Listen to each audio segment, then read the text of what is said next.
Lazio climbed back into fourth place after winning 2-0 away.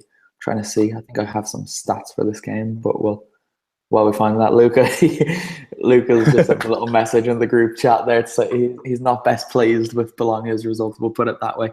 So anyway, Lazio, they are back and forth. Nick, talk about that while I look for whatever it is I'm trying to find. Okay. Sorry, I was just checking my mic was on, and it is, which is good. Yeah, Lazio, they're just, I was thinking today, how do you describe Lazio?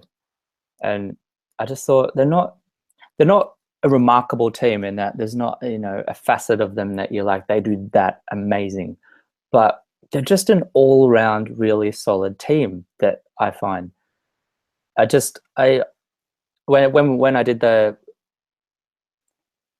they're not flashy, right? They're solid. You've touched on that. And sorry? You described them as being a solid team, Yeah. So when you think of solid players in that side, Felipe Anderson wouldn't necessarily be one of those, right? Before this season, at least. He would have been more of a flair player. Well, there was a stat that I thought was remarkable. The two players with the most tackles won in Serie A this season both play for Lazio. The first one is Felipe Anderson with 65, and secondly is Marco Parolo. So Felipe Anderson is doing what we never thought he could do. Yeah. Continue anyway. I just wanted to interject there. No, would you believe I had that exact same stat? So you've kind of stolen my thunder. I'm delighted. Thanks for that. Now you look like that's cool. Yeah, exactly. They just and there's so much credit has to go to Simone Inzaghi because they're not doing anything incredible, but they play as such a solid outfit. In attack, they create a lot of chances. They can attack through long balls. They put a lot of them through, but they'll also go through the wings. In defense, they're strong in the air. They can defend set pieces well.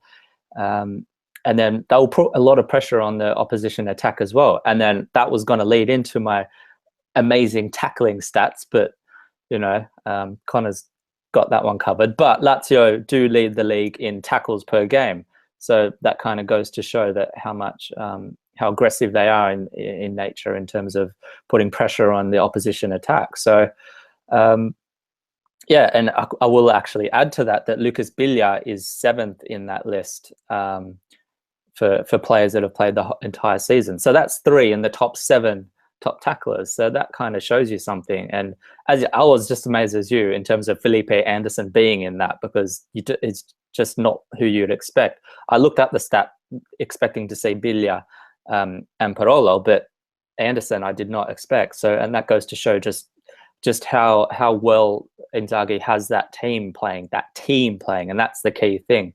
And when I did the half-season predictions at the start of January, I put Lazio, I predicted them as 4th ahead of Inter. And the reason being, Connor's still not happy because I didn't include Atalanta in my top 8. But that's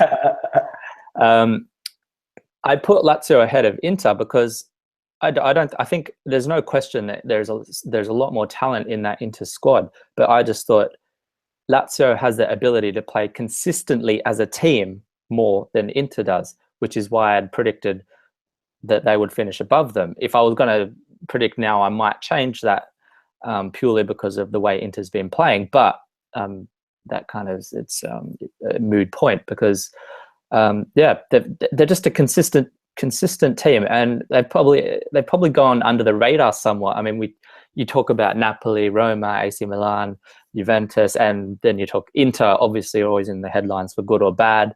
Atalanta's been, the fairy tale of this season, and Lazio's just kind of been just going about their business. And it's refreshing. It's really I'm kind of glad because they've had so much problems behind the doors, so to speak, in that club. Possibly some culture problems there, and it looks like that Inzaghi's come in, and at least in the front end of things in the squad, he's got things sorted, and the team looks incredibly well managed, and it's been really, really strong for them, and they can only build from here, hopefully. Yeah, we were speaking about teams that are very good as teams rather than the some other parts or whatever. But we didn't actually mention Lazio. We spoke about Atalanta being probably the best team who play as a complete unit, and Lazio are absolutely up there. But you mentioned Lucas Biglia, and he is one of my favorite players. He can be as dirty as he wants, but when he has the ball at his feet as well, he's brilliant. He can pick a pass 50 yards away easily. His technique is phenomenal.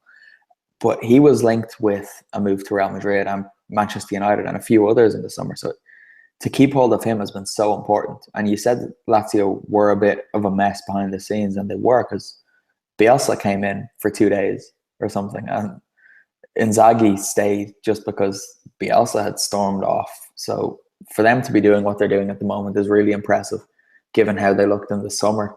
Luca, you wanted to talk about Lazio a bit as well, right?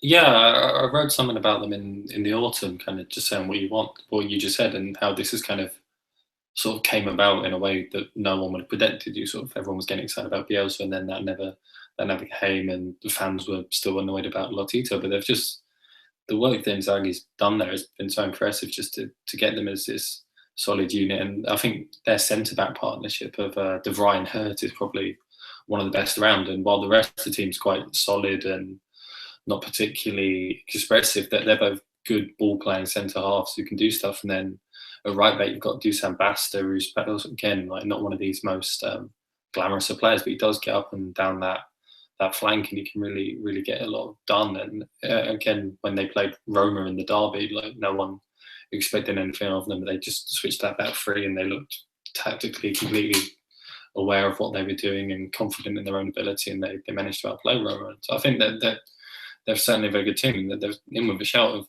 finishing third if Roma or Napoli do slip up, which you don't necessarily expect them to do. But I think out of all the teams, they also have one of the simplest run-ins going into the end of the season. And yeah, they've certainly been kind of underrated in a lot of ways. And Ciro Immobile, after all the travelling he's been doing around from Dortmund to Sevilla, back to Torino with Belotti, his old pal, just to stuck in there so quickly. And Lazio and that sort of attacking front three, he's got 16 goals this season. It's just simple football. A lot of the time they just play it behind, he runs onto it and scores. And then if they want, they can bring Keita, Balde Diao from the bench. They've got depth, they've got some young players. I think they've got a Dutch director of football, so they've got quite a lot of sort of Dutch youngsters as well. And yeah, they're just somehow kind of out of nowhere just become a really competent outfit, when it looked as though they were being run shambolically for last year, and then Bielsa coming in and then leaving again. It just sort of seems to have come out of nowhere. But Inzaghi certainly deserves a lot of credit for all he's done there. Yeah, there's something weird going on when we don't prepare for these podcasts at all. They seem to run way smoother. You spoke about Ciro Immobile scoring 16 goals, and 16 is very much the magic number for him at Lazio, because Lazio have actually gained 16 points thanks to Immobile's 16 goals.